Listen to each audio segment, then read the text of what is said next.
Welcome back, everyone. I'm Carrington-Russell, Australian best-selling author of kick-ass heroines and action-packed, steamy romance fantasy worlds. And I have a very amazing author with us today. We are talking epic fantasy, dragons included. Already with over 1,000 ratings and reviews on his first debut novel within the first year on Amazon, which is amazing. We are talking to the one and only Ryan Cahill. How are you today? Good. That was so perfect. Whereas it comes to me and I'm like, hi. I'm here. Yeah, this is me. Hello. What you've accomplished in the last year is phenomenal. Like a lot of authors, I need to know so much about how you did your launch because to Me have that too. Yeah. amount of success is phenomenal within your first year. And I believe March 17th will mark your 1 year anniversary. Is that correct? Yep. Yeah, Oh, yeah. Well, exciting. So then take me crazy. back to the start. How did you start writing? Why did you start writing? Um, yeah, I suppose like anyone, I just wanted to write. And then I got stuck in a job where so before this, I used to work in a lab. I'm a biochemist. And they hired me into this job months before they needed me, and there was no work to do. And literally no work to do. They would not give me work. So I watched like two seasons on Netflix for a while, and then I was like, I'm gonna write that book that I said I'd write. And I started writing the book, and then released it in March, and then ended up leaving the next job. And by May, I was full time, which was weird and cool. So it was kind of yeah, just really, really quick snowball. How long did it take you to write your book? Because you write epic fantasy, so that's one of the harder ones to write, and they're usually quite long. Yeah, the first book, yeah. So I had a little bit done before December, just as I was messing around, but I didn't decide to actually write until December, and it was released in March. So December, January, yeah, pretty quick. December, January, and then I got a beta read and got a my edit done, and then out by March. Yeah, there was a bit done beforehand, but I basically had to redo it all because I didn't have a clue what I was doing. And then that was about 140,000 words, but the second book was 230,000 words. And I released that in December, just there. So yeah, that was a quick one as well. I just don't sleep. Yeah. Yeah, I was going to ask. Yeah. No, So, seriously, I don't sleep. I was working 12-hour shifts up to that point writing as well. So I would like get up at 6, be in work for 7, home for half 7 that night. And then I'd do like gym and food and stuff. And I'd sit down to write at like half 9, and I'd stop writing about 2 a.m. or 3 a.m. and then get up for 6 for work. Yeah. it's not a healthy balance. I know that No, routine no. all too well, and it leads to burnout. So I hope you caught yourself before you got to that point. I did. So we stopped and we moved to New Zealand. And then since I went full time, I don't have to do the 12-hour shifts anymore. So Yeah, it's a lot easier, amazing. which is fantastic. Yeah, it just makes my, life healthier, brain healthier.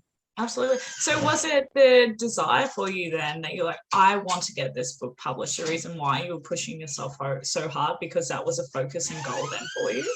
Yeah, I think when I started out, I just wanted to write. And then when I was doing all the writing, I realized that every time I was doing anything else, I was sitting for 12 hours in work going, why can't I write? Why can't I write? I want to go to write, and I go on lunch and I take my phone out and I write on my phone. And I was like, this is definitely something I want to do full time. So I said to myself, I'm just doing it.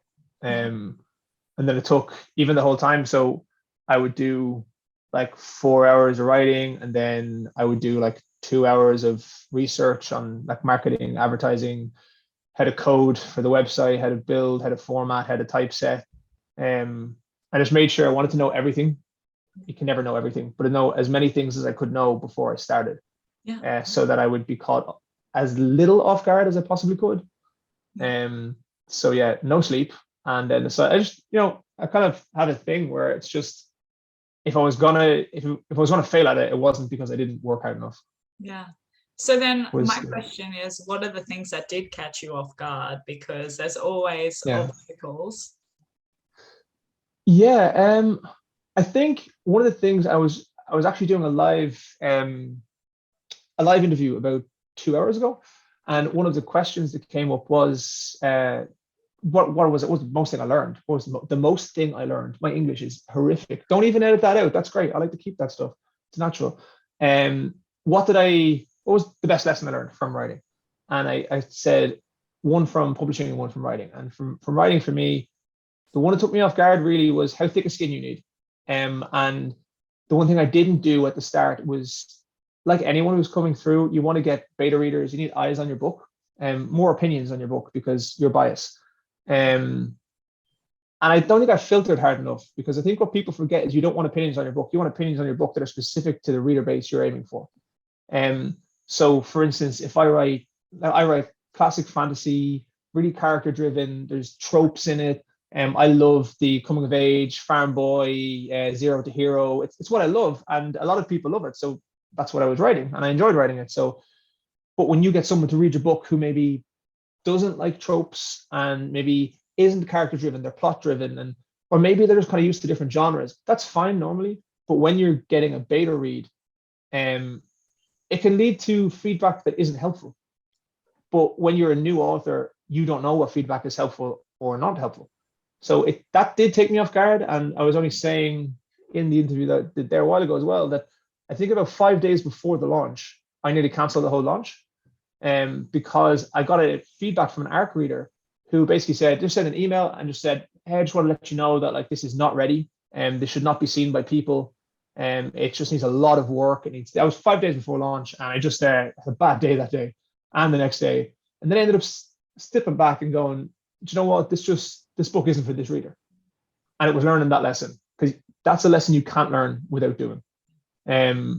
So that was one of those things where you kind of realize that there's just going to be people. There's some people who will love your book, some people who will hate your book, and sometimes for the exact same reasons. And it's learning to filter out the voices that matter. Everyone's opinion is valid, but you just might not care about it. And that's kind of what you need. For me, I learned to separate that I could not have learned beforehand. Yeah. And it's such a hard lesson to learn, because it's so difficult to not take everything so personally, because we take such pride and we have such high expectation of the product that we've produced. And especially in any creative field. Yeah, and especially your first one, because you're so nervous already about releasing it, let alone having feedback. So it's amazing that you were able to recognize that so soon in your career, because I know people who take years to recognize that and stop taking it so personally just because they have one bad review. Yeah, it's still hard. It's tough, and it's like what I was saying. There's a Discord called the Oasis. It's mostly a reader Discord, but there's some fantastic authors in there, and some reasonably big authors too. They kind of come in and they just chat to people, and someone was talking about reading their reviews, and people say, "Oh, it's best to avoid them and best to not." And I think, look, that's great advice, but it's not possible. There's a very small percentage of authors who can't do it, because like your whole career rotates around other people's opinion of your work. So and so for me, it wasn't about avoiding reviews. It was learning to filter what's necessary. And the reality is, you're the author of the book. In your heart, you know what its weaknesses are, you know what its flaws are. And someone complaining about, say, for instance, my book, because there's tropes in the book, or because it's, someone would say, oh, it's derivative, and it doesn't bring it's not like bringing crazy new things to the genre. And that's okay. I didn't want to do that. I didn't want to reinvent the wheel. I wanted to create a classic fantasy for adults, like an adult classic fantasy that would bring to people my age now the kind of escapism and love for fantasy that I had when I was younger, while making it fresh and new. And I didn't want it to be this huge mind-bending plot twist. Yeah. But if you don't realize that about your own work, if you don't learn your flaws about your own work, then you can take them really hard. And for me, it was filtering out the criticism that mattered. Still takes a while, still be hard, and your first book is almost impossible. I think I got a beta reader feedback from one guy who I led on. I keep my beta reader team quite thin now, because the kind of feedback that helps make the book the best. But I got feedback on my novella that I released afterwards, that if I had gotten it on my first book at the beta phase, would have really thrown me. But then at the novella phase, I was like, book's not for you. Cool. And then move forward. And that's okay. Yeah. Well, then let's talk about Of Blood and Fire then. I would love to know about what the book is about. And for those who have not started reading it, grab it. You can. It's on Amazon. But yeah, tell us a little bit more about it. Yeah, so it's very much it's classic fantasy, kind of in the mold of like Robert Jordan, Wheel of Time, and that's not me saying I'm anywhere as good as those authors, but they're the comparative authors that even if you go through the reviews, that's what it tends to be. I think the writing is more similar. When you take it, it's like classic fantasy with a modern voice, and I think John Gwynne seems to be the biggest comparison for kind of like writing style. And the first book is very much, like I said, farm boy coming of age story, and with quite a large epic scope for it's an adult fantasy instead of being kind of younger. It is gritty. There's dark themes. There's gore and violence and all that sort of stuff. Yeah, there's not much to it. There's dragons, which is always good. People like dragons. It's like, yeah, go dragon. But yeah, I'm always really bad at promoting my own books because I think as well with classic fantasy and like epic fantasy, you don't have that tagline. It's not like when you go. I think romance is snappy for taglines, and like thrillers are snappy for taglines. When you go like classic fantasy, it's just like it's a classic fantasy. There's swords and it's fantasy and it's cool, and the plot isn't a one-liner thing because of the natural scope of the book. There's so much going on. There could be 5 or 6 plot threads happening at one time. So to pin it to one can be quite difficult. At least I find it quite difficult. Dragons stuff. Dragons. That's all we need. That's all we need to know. The dragons. I find it so interesting though, how much knowledge you have. And as you were saying before, you're doing 2 hours of research every day. So what were the things that you wanted to know? Or was it, I find that some authors, when they first step into it, they don't realize how much is actually involved. And then it's just like an endless web. Did you find the same thing? Yeah. And as even, I don't know if you know the blog Fanfi Addict, the fantastic blog. It's mostly based around fantasy, by the name Fanfi, I think like sci-fi fantasy. And the founder, I was talking to David earlier, and he was saying that maybe like self-publish can seem quick and easy. And I suppose the clarification for that for me was it's quick and easy if you just want to get a book on Amazon. And it's quick and easy. You can put a book on Amazon in 2 days, but it's the success of it is largely determined on the amount of preparation and work that you do. And there's so much. Yeah. It is outrageous. I did a list. I can't remember it now. I did a blog post for Self-Published Fantasy Month, and in it I have a list of things as well. It's insane the amount of things you need to know and things you need to do. Is just crazy. Right down to the stuff that I think when it comes to self-publishing, it's the granular stuff. It's your pricing. So one thing people just don't think of, pricing. You see a new author and they're worried why their book isn't selling, and it's because their book is $7.99. And I think people are given a lot of bad advice. They're given advice, don't sell yourself short, put value on your book, make sure it's $7.99. That's what your work is worth. But then you kind of think, what's your goal? And I think the one thing for me, any author should do when they start out is set a goal. And it's not a to be famous, set a tangible, achievable goal. So, I want to sell 100 copies of a book, or I want my book in as many readers' hands as possible. So some people would say, set at $7.99 because that's what your money's worth, but 2 books at $7.99 doesn't earn you as much money as 599 cents. And it depends what your goal is. Like for me, I did something that is widely deemed as crazy. And 2 days after launching my debut book, I set it free for 3 days. And for me, that was one of the best things I ever did. I think it was about 4,000 downloads on that book. And that's all I wanted. Just, I want people to read the book. Yeah. And I think it's that thing. It's learning. It's part of marketing that a lot of people don't realize is that marketing and advertising, they don't separate them.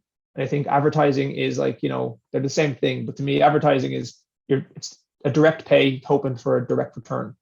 And you can get readers. But marketing is very different. Marketing, you sometimes put money into it, but you're hoping that one thing will have a snowball effect to one thing, to one thing, to one thing. But I think it's a much more organic thing to do, much more natural. When you first went into this, did you always have a business mind and sense, or was this something that you developed and shaped as you released your book? No, I think, no and yes. So no to the last half of the question, yes to the first half of the question. From the start when I decided, so I never queried the book. I'd always contemplated querying the book when I was writing it. And then the more and more I learned about the indie world, the more and more I decided it was what I wanted. I still love the trad world, and I could potentially hope to do something down the line in that area. But for me, with this series in particular, this was for me the indie series that I wanted, and I made the mindset that like if I go into it just as a writer, I'm gonna not do too well, because an indie author isn't an indie author; they're an indie publisher. That's how it works. So you're not just writing, and if you go into it with the mindset that you're just an author, you're setting yourself up with a disadvantage, because it is a business, and it's not even just about making the money to make loads and bundles of money. But for me, my core goal was just that I could wake up every day and writing would be my job. Yeah. And whether that meant I had loads of money or just enough money to afford food and my mortgage or my rent, that was what I wanted. So I knew that I needed to set myself up. It's like anything. It's like that famous line, fail to prepare, prepare to fail. And you need to, in this, especially in this industry, you need to back Yeah. yourself up. Like you need to have the confidence and drive to push your brand and what you're putting out there, or you will get lost in the crowd. Yes. So I think it's very amazing to see what you have accomplished within your first year. As you said, it's been a huge snowball effect to you, but to already within your first year have 1,000 ratings and reviews on Amazon is so phenomenal. And I think the other day I saw that you were up for a nomination as well. Is that correct? Yeah, so I got nominated for 3 Stabby Awards. So I got the best novella, best debut, and best indie book.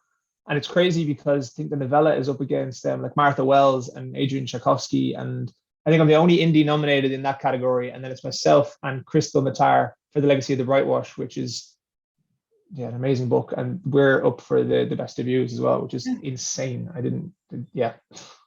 Congratulations. When can we continue voting until? Or is that closed? Voting is closing today. Yeah. All right. Well, I will go vote. At least this will come out a little bit later, but I will go vote. That's amazing. Congratulations. Thank you. It's really weird. Yeah. Well, I mean, what was your aha moment, I guess, that you're just like, oh, I'm an author? I think for me, it was releasing the second book. Yeah. Because I thought Dilda Hold Cult, I think is how you pronounce it. She won't kill me if I get it wrong, but she might be disappointed in who I am. So Dilda was saying that for her, when she released her second book, because you go from being a debut author to an author, the debut disappears. And I think for me, that was the big moment, because I think nothing exists until it's repeatable in my head in this industry. So when I released the first book and I started doing so well, I was going, okay, this is great. This is fantastic. This is way better than I ever thought it would do. And then I released a second book because I was going, but it's not done until I can do it again, because especially in a series, you need to keep doing it. It's relentless. And I released that second book and I was so nervous because I think you have to, it's funny because it never ends. So you go to release your first book and you go, oh, what if nobody likes it? And then you release the first book and people do like it, and you go, oh, what if the second book doesn't live up to the first book? Second book syndrome. This is where I need to get people to my third book, because the third book is when you're invested. Then you release the second book, and now I'm sitting there going, what if the third book loses them? And it doesn't go, it keeps going. But I think that second book for me was when I went, oh wow, this is this can be something. So that was a big moment for me. Yeah. What does your 9 till 5 look like? And are you a plotter? Are you a pantser? What's your writing style? Yeah, so it's kind of all changed everything since I started to now, because obviously I was doing like 18-hour days. And that has changed now, and I do try and organize myself. I'm not an organized person at all, so it's a real struggle. But I do, so I try and set it up. It's been tough since I came to New Zealand because we moved continent, moved everything. We went straight into lockdown for 6 months, and we're living with my fiance's parents, who are lovely, but it's a different scenario. And now we just bought a house, and it's all crazy, crazy, crazy. So usually what I try and do on my 9 to 5 when I can is I try and get up early-ish, depending on the person. Early is very different, but usually anytime between 7 or 9, it usually ends up more towards the middle ground of 8. Relax, have a coffee, chill out, and then I start my work, and I'll usually work in 2 blocks. So I'll do 2.5-hour blocks where I do a half-hour writing, 10-minute break, half-hour writing, 10-minute break, and I do 4 writing blocks, 4 writing sections then. So that's really structured, but I found I got the best output. So I was writing maybe 400 or 500 words a day. And then when I did this, I could write 500 to 700 words in a half an hour section. So because I was focusing and I was I'd go to my chapter and I'd write my story beats from my chapter. And then I would just go in and be half an hour, and I aim to do between 2,000 and 2,500 words in each block. So I was coming out on days with 5,000 to 7,000 words a day. That's not always the case. Sometimes I've just bad days where it's hard to focus and I could get 1,000 or 2,000, but it was pretty consistent. So that was massive for me. So that's my general 9 to 5, which is it's good. I'm not structured, like I said. When I write, I don't know if I can call myself a pantser or a plotter. I always have this belief, and I think I've said it about 100 times now on like interviews and stuff, that there is no pantsers or plotters. And to me, it's all this massive spectrum. And so the only difference is a pantser or a plotter plots out their story, and you have a different degree of how much you plot, how detailed you go. And a pantser, to me, is actually further on the plotting spectrum than a plotter, because a pantser's first draft to me is their plot. So like, that's the way I look at it. Like when I write a plot, I'm not plotting the plot. It's the first thing I write. So if the pantser's first draft is the first thing they write, that's their plot, that's their skeleton. And then they go back and then they redraft that the same way a pantser would, or same way a plotter would. So for me, I do bits of both. So what I usually do is I know the very end of my entire series. I don't know all the middle ground. And when I go to each book, I'll know the beginning, the middle, and the very last line. So I always know the very last line. And then what I'll do is I'll put out my characters and I will just go, I'm not actually counting to 10. I was going to drag my hands down in lines, but then I realized I was like doing the angry tiger. But yeah, sorry, sometimes I go on tangents. No, I'm just like this. I'm like, is he going to give us like 10 points now? As to, I was 10 like, points to success. No, the reason I was doing that was just saying my characters, and I'll plot out their storylines and their arcs. But all I'll do is I will plot the beats that I know need to happen. So I know this character starts at point A, and by the end of the book, I want him to be at point B. So all I'll do is I'll say there's 5 or 6 things that need to happen in this book for them to get there. But that's all I'll do. So then there's wiggle room. The way I look at it, there's wiggle room to pants, and then those beats stop you from going off course. So you'll keep coming back to each beat. So it kind of keeps your story where you wanted it to be, while giving you room to, if a new character pops into your head or something just happens at the moment, you can go with it.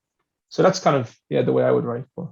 Yeah, so we're talking about beats, which I absolutely love. So then I'm curious as to what you found the best resources for yourself when you were coming into this industry. What were some of the best platforms or some of the best books or podcasts that you listened to best educate yourself on writing and publishing? Yeah, so I think there's 2 separate lanes, like craft and publishing for me. For craft, Brandon Sanderson has his series of university lectures that he actually uploaded. So it's a really exclusive lecture course. And he uploaded the whole, what is the name for a semester? For both semesters for 1 year online. And you can go watch it. No matter what you do, so no matter what genre you're in, he's obviously fantasy. And Mary Robinette Cowell comes on as well and does some guest appearances. And no matter what genre you're in, the way he structures it, a lot of it is things that you know innately, but you don't know why you know or how to explain them. And just he's a genius with craft. And anyone who's wanting to learn craft in a quick, easy way, he has I think 10 YouTube videos. They're about an hour long. They're worth every second of your time. With regards to podcasts, I listen a lot to the Six Figure Authors podcast, which is Lindsay Baroker, Andrew Pearson, and Joe Lallo. They're fantastic, really, really great. I've listened a lot to Mark Dawson's podcasts as well. He's fantastic, so knowledgeable. He's very, very, very business minded. He's so savvy. It's great to learn. And then also, not podcasts, but David Cochran. He's Irish, so I always like to promote him too. Yeah. But he's amazing for publishing, for understanding launch strategies. He has a whole free course for people to do. He puts his books, nonfiction, publishing educational books for free so often. Really great guy, and a lot of his resources are for free. He's not the guy who does something for free to funnel you into a paid course. Yeah. It's a free course. It's done. Yeah. And he has some extra books that aren't that expensive. They're fantastic for advertising, like BookBub ads for experts and like Amazon Decoded, really, really great books. And then also Robert Ryan is really good for advertising books as well. But David Cochran and Robert Ryan and Mark Dawson as well, and Six Figure Authors for publishing. But for craft, my one go-to has been Brandon Sanderson's lecture courses. They're amazing. Yeah. And they're good tips too. A lot of those names I'm familiar with, and I've listened to the similar things, and I would highly recommend them. I swear by them. Yeah, absolutely. Yeah. You mentioned before earlier, you were learning how to code your website, and that just makes me so sad to know that you also designed your own website because that's amazing that you were able to pick that up. And because I say this because I'm so envious of how good your website is, and the fact that you did it yourself as well. I'm so jealous.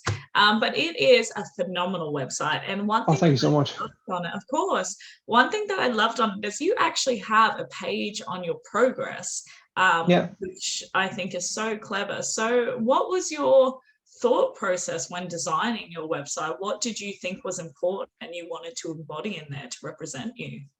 Yeah. So, and firstly, I didn't code the whole website, just saying, okay, anyone thinks I was crazy doing stuff. So I use the Divi theme, which is nice, easy builder blocks. You can do a lot more with it. So when you learn code, like I have the animated book covers, and if you find the right code, you can input that code and make the cover the animation loop so that it goes continuously instead of just because it's a video, so it would just stop.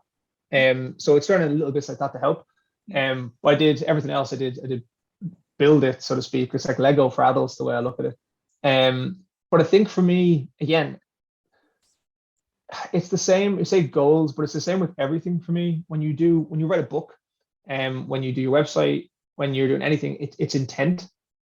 So it's like you can write in a weird style that technically isn't grammatically correct, but as long as you intended to do it, there was a reason for it, and it's consistent, you're fine.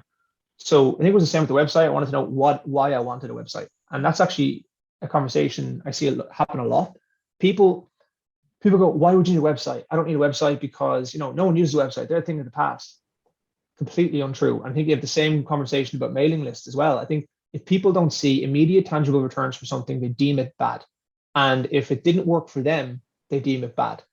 And I think a lot of things take a lot longer to get working for you than people realize. So basically, I wanted a home base, and so a place where people could go.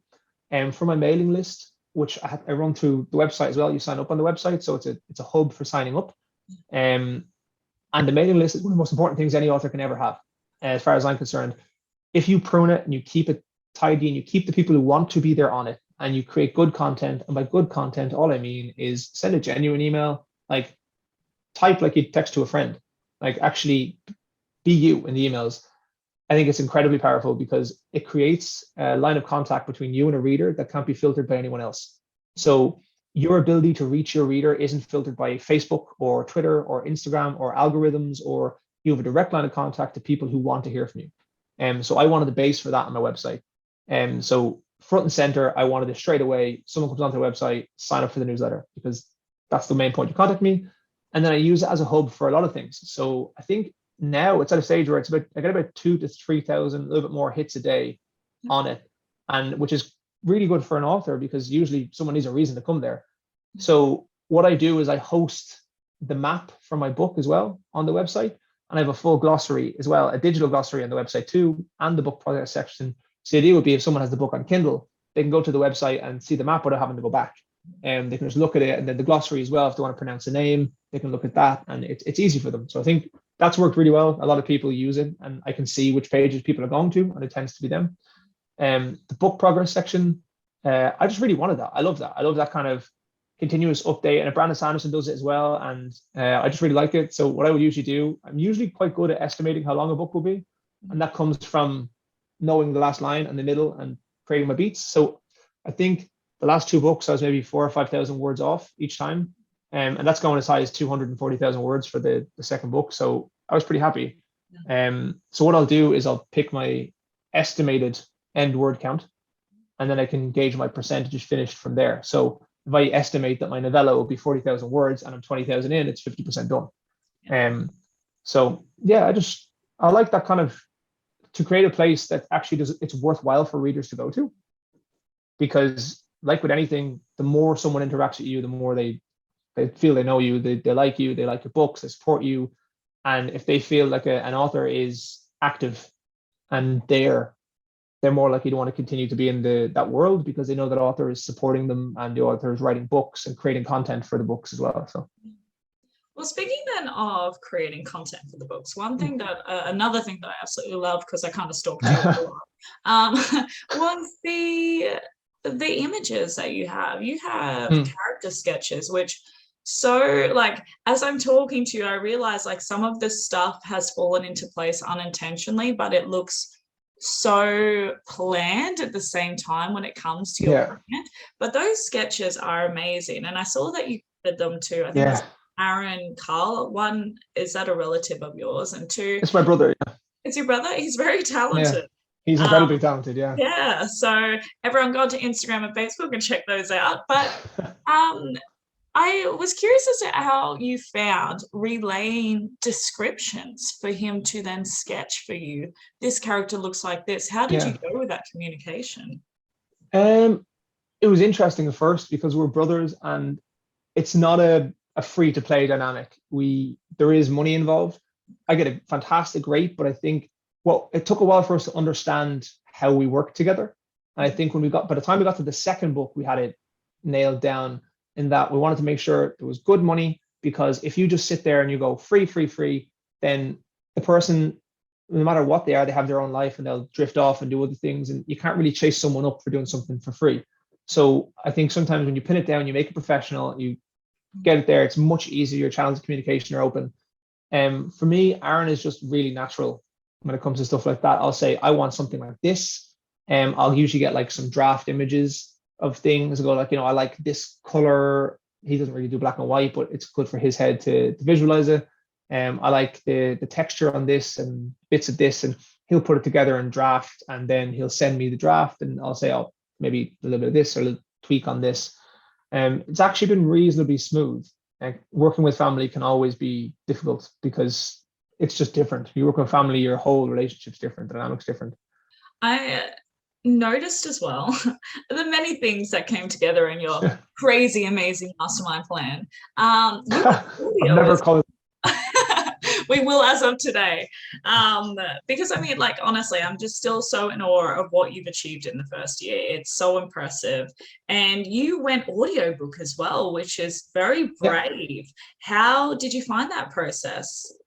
So it was actually easy for me, because the rights for the books were picked up by Podium as an audio publisher. So I had to make my choice then. Was I going to release an audiobook in the foreseeable 3-4 years?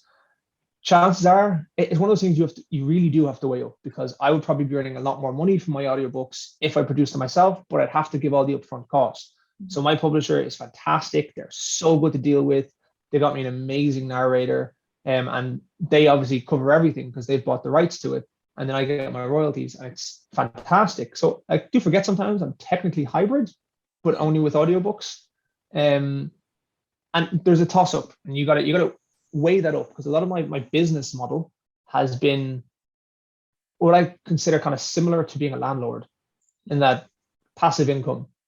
So I can still write, and I'm not spending my time arranging a narrator, and like loads of indie authors getting so stressed out when they agree like a royalty share, and then they just get a narrator doesn't fit with them and it just doesn't work. And so for me, I said, take all the stress. That's fine. You guys want it, do it. Give me a cut or a portion, and I'll keep writing.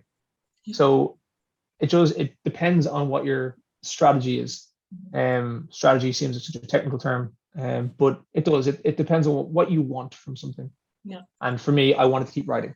And if I can create, the audiobook was massive because I think it has an accessibility, and there's a big factor to that. There's people who can't read books, who might be dyslexic and find it hard, or might have ADHD or ADD, or just anything that stops them from really being able to focus. Not everyone who has any of those dyslexia or anything won't read books, but some people find it very hard to. So the audiobook, one, creates a massive new audience for you, but also creates accessibility for people who want to read your books and can't.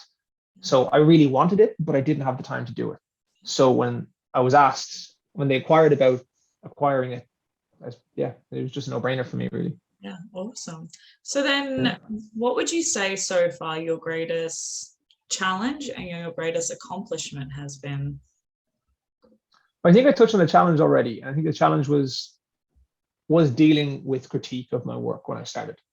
So the challenge is learning what's necessary and what comments from specific type of input matters to you, and it's learning that. And I think nailing that down before going into that process would be massive for someone if they're only trying to start.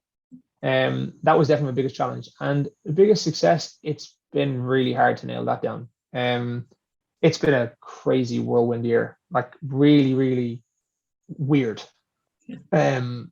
Like the first book was obviously a massive success, but then going full time was huge for me, and then the reception that the second book got has been amazing. So like that's gone over 400 reviews in the first month, which was mad for me. And it's so strange. I think authors talk about reviews so much, and they go, "I hit X amount of reviews." And one of the biggest things that I've talked about before is like at the end of all my books, I have like a message that obviously that I write just to readers to say, you know, thank you so much. If you do have 2 minutes to write a review, that'd be amazing because, and I'll explain why. Because there's millions of authors on Amazon, and I need your help so other readers can know that you enjoyed the book and that it's worth their time. And it's that thing that I think a lot of authors forget, that before you were an author and you were a reader, most of us didn't just start with indie books. We started with trad books, and you're reading these books and you go, that was a great book, next book. And that's that. And you'll buy the author's next book and you're really supportive, but you don't understand the kind of benefit. Even though you use reviews, you don't understand how different it is. And I think I want to keep getting quoted on this, because in an interview a while ago, I used the term 1,000 review toaster. Because Amazon treats books like a product, and people don't see it like that. They see your books. But the reality is, if you saw, like I said, you see a toaster with 1 or 2 reviews and 5 stars, or you see one with 5,000 reviews and 4.3 stars, you're buying the 5,000 review one. And that's the big difference. It's the easiest way to explain it, I think, to anyone, because that's the way their brain works with the product. And yeah, so hitting those review counts has been massive for me. Like 1,000 reviews, it was a massive mark. So it's really hard to kind of pick. That was a slight tangent that I go on. It's been hard to pick, to be really honest. I would say the second book, if you pin me down, because like I said, once can be luck. It's when you start doing it twice and 3 times that you can realize I can actually do this. So that was a big thing for me. Amazing. So then, speaking of readers who we absolutely love, what has been one of the most memorable reader interaction moments for you? That's, again, a hard one to pin down. And I don't know what readers are like in other genres, but I think in fantasy, there's this kind of kinship, because people are kind of like, I was a nerd as a kid, but now I have a group of people to be a nerd with. Yeah. And they're really open and embracing and loving, and there's been so many amazing moments. Yesterday there was a lady who commented on a tweet, said, "Oh, I love these books. I'm organizing a Dungeons and Dragons campaign based off these books." That's just flat out cool. Yeah. And it's one of those really sweet moments. And I think one of my favorite things, it's not one moment, but because it's epic fantasy and because of the type of books that I like to write them that if someone were to reread them, they find loads of new things. And I have characters in like one book that seem insignificant that might play a massive role in the second or third books. And then it's only when you reread the first book, you realize that they showed up before. You might not even recognize them. And for me, getting emails, I've gotten quite a few emails from people who are theorizing what's going to happen. That's cool. And that to me is probably one of the single coolest things that can ever happen as an author, because it shows that someone is so invested in your world that they're trying to figure out these plot twists that you have planted and the things that you've planted. And it's kind of a special thing. It's really hard to describe. I don't think a lot of readers understand how important that is when you read it, how much it means to you. So yeah, I think both of those instances have been fantastic. So 2 questions of that. 1, are they Yep. close? 2, is this going to be a trilogy? So on 1, some of them have been, some of them very close, and some of the reveals have happened already, and it's amazing because like I literally just get emails, like completely context void emails, just going, "I knew it" in all caps, and it's amazing. And a lot of this, I don't know who these people are, so it makes it even better.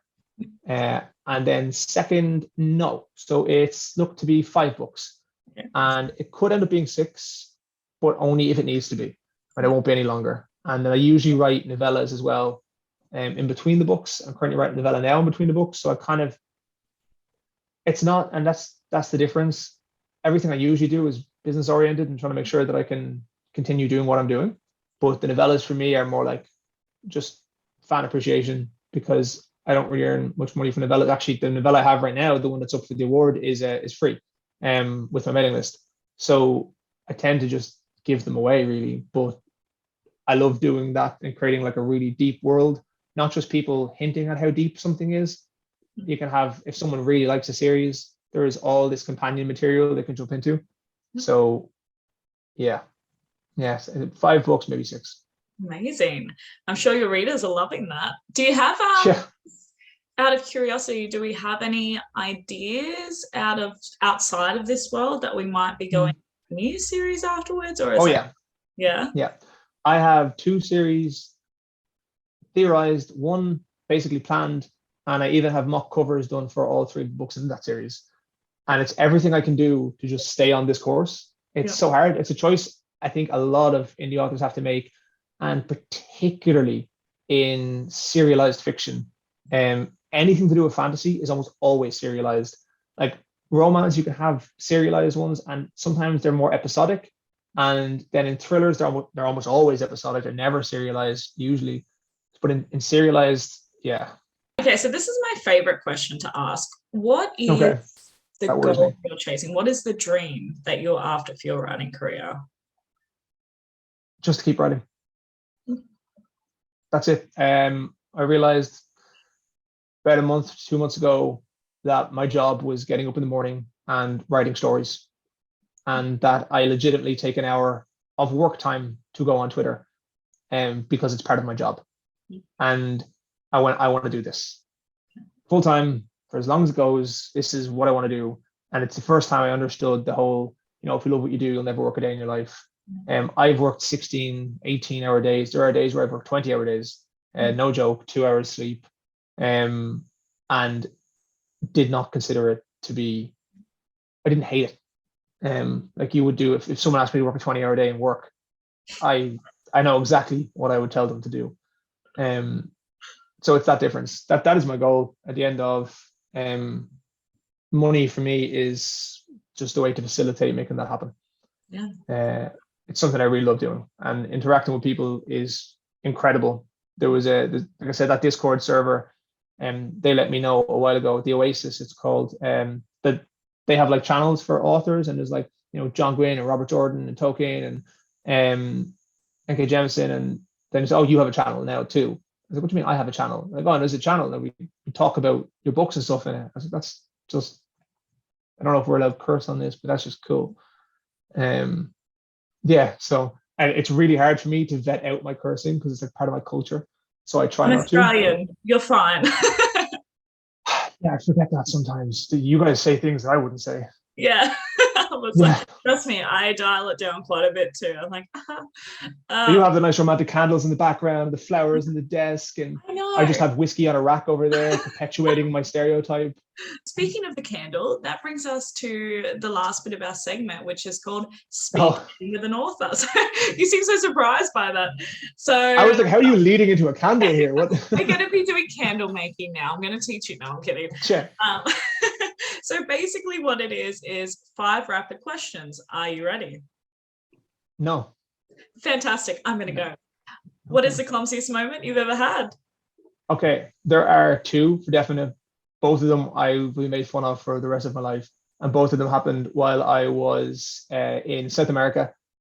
One happened when we were actually in the Amazon jungle.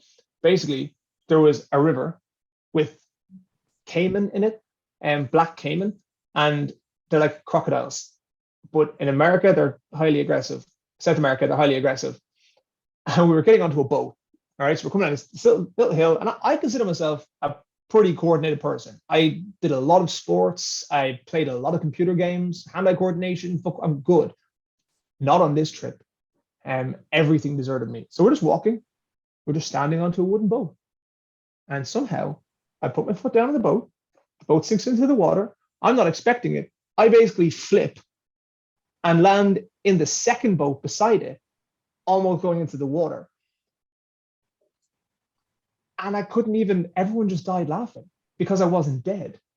And I kind of wish I fell into the water because then they wouldn't have time to laugh at me. It would have been serious. And it was just that close that it was okay for me to never be allowed to forget that for the rest of my life. Because it wasn't like this was like this big acrobatic movement. I was just stepping into a boat. And all of a sudden it turned into me nearly dying because I was an idiot. And on the same trip, I was getting off. We did this overlanding. So it's basically like, it's like, you guys call it Kentucky? Oh, yeah. I think. Yeah. So we did that over in South America. It's not Kentucky because it's not that kind of company, but it's just like a big coach, a big 18-wheeler bus or thing that's been converted into a coach. And it has maybe 1.5 to 2 feet of steel-capped steps. And I had actually, I could tell you, we could have a whole conversation about all the stupid shit that I did when I was over there that would never happen in my normal life. But I had these flip-flops. You call them thongs and they call them jandals here. And I had them so long that the bases were worn away. The soles were like worn. So I slipped on the first step, okay? And just boom, boom, boom, boom, boom, full steel cap steps, hit my head, destroyed my back, like landed on the ground, right? I was out there and I was just lying on the ground and I was like, I'm okay. And they came out to me and one of my friends helped me up and she put me against the bus and was like, are you okay? And I was like, no, I'm just bang on the ground. And that was just my life, that whole trip. Like I nearly slipped into a piranha infested lagoon. I lost a flip-flop in that lagoon. So a thong. And then I went to get the flip-flop and the guide was like, no, that's still, you'll die. And then he had to like use a fishing line to hook it back to me. Yeah, this could be a long topic. That trip sounded so much fun. This was meant to be speed dating. And that was a long answer, but it's worth it. That was fantastic. Note to self, never let you leave your house. I'm not that bad usually. I'm usually really good. That's what was so, because I ended up having to spend the whole trip trying to convince people like I am that bad. And yeah, I was that bad that whole trip. Actions speak louder sometimes. I don't know. Yeah. What is your life motto? I think I touched on it at the start. I don't think anyone has a life motto, but in general, like I said, when it comes to stuff like this, what I try and do is that I'm going to try my best. And if it doesn't work, it's never going to be because I didn't work hard enough. And that's my thing is never let something not work because you didn't work hard enough. Is generally the approach that I've been trying to take. It's like an active thing that I've been trying to take for the last few years, but yeah. Amazing. What are the 3 words that would best describe you? Chaotic, sarcastic, and I put one positive one in there. I probably say driven. Like when you go nearly an entire year on 4 to 5 hours sleep max, I think I can claim that word. Yeah, absolutely. Yeah. I mean, and look at everything you've accomplished. That does not happen by sitting down and doing the bare minimal. It could. I mean, they're a very lucky person. It can happen. Yeah. I mean, if you came on here and told me basically that, I would be so distraught.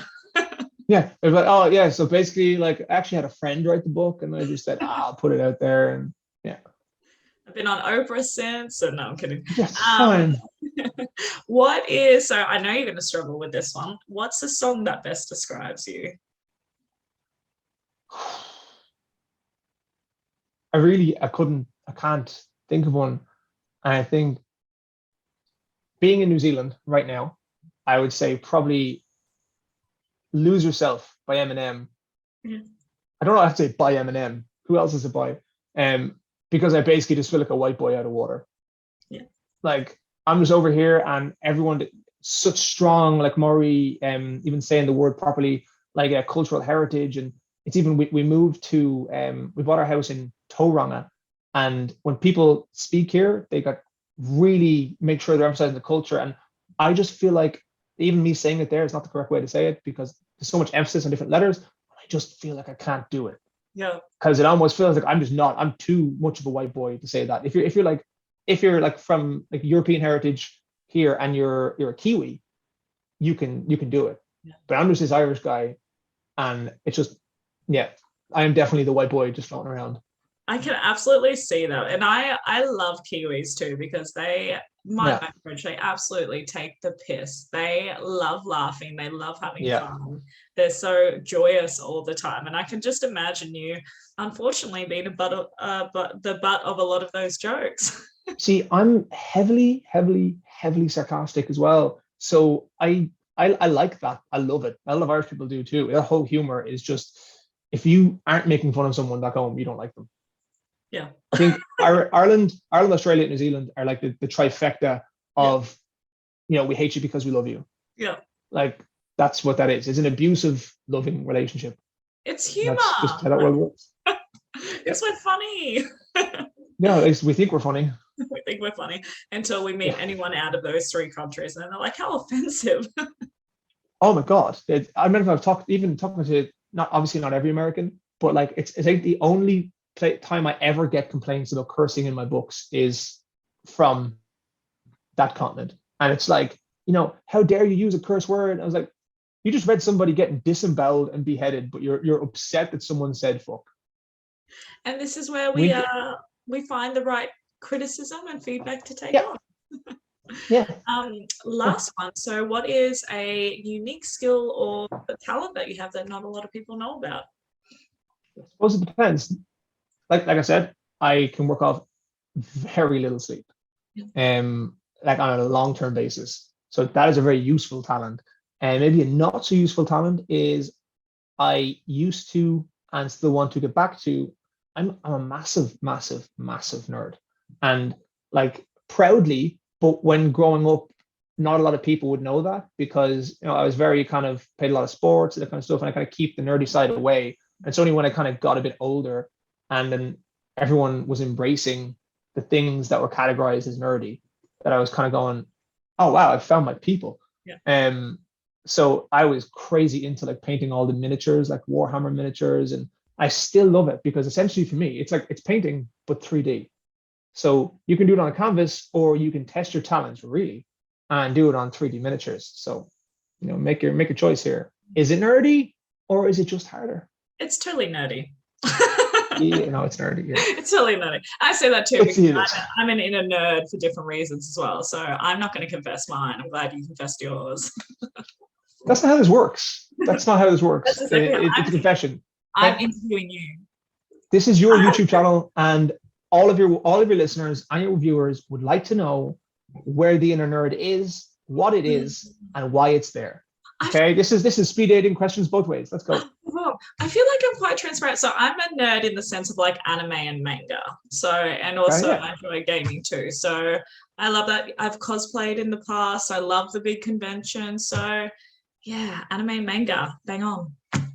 There you go. That wasn't too hard, was it? What a relief. My goodness, I'm a person. I'm a nerd. You like Rome, Australia dressed as an elf. That's fine. Like that is totally fine. At least everybody knows that about Kaya now, and we can all move on with our lives. Set free now. We're set free. Now they're just going to see a whole pile of nerdy posts on my social media. But I have had so much fun today, Ryan. Thank you so much for coming on, and tell us what's coming up. Where do we stalk you? What do we need to know? Preferably not in the street, because that can be weird, and there's been issues in the past. No, there hasn't been. I wish there has been. I kind of feel like that would make me feel really famous. Twitter, Instagram, Facebook, all the social media. I'm really active on Twitter, and I love talking to other authors and readers. And I think I'm one of the most authors, and that's probably a broad spectrum pick, would tend to identify themselves as introverts. Whereas I think I'd be very much the opposite. What I call myself when people ask is like a rechargeable extrovert. So like I need my own time in my own room, playing my games, doing nothing, talking to nobody, with nobody saying anything. And then I love being extroverted. Otherwise, I'm just grumpy and cranky. But yeah, so Twitter is a great place for me. And then also I have a mailing list. If you sign up to a mailing list, you get the book, the novella The Fall, for free, which is like free stuff. Go for it. Yeah, I have another novella hopefully coming out in April, and then I plan to release book 3 then this summer, and then book 4, depending on how the world works, towards the end of this year, or it might get pushed out a little bit. But my general aim is to not have too long between books. So the max I'd kind of allow a book to go in between them is a year, because they're so massive. But yeah, so. Amazing. But yeah, it's kind of how I end my sentences, apparently.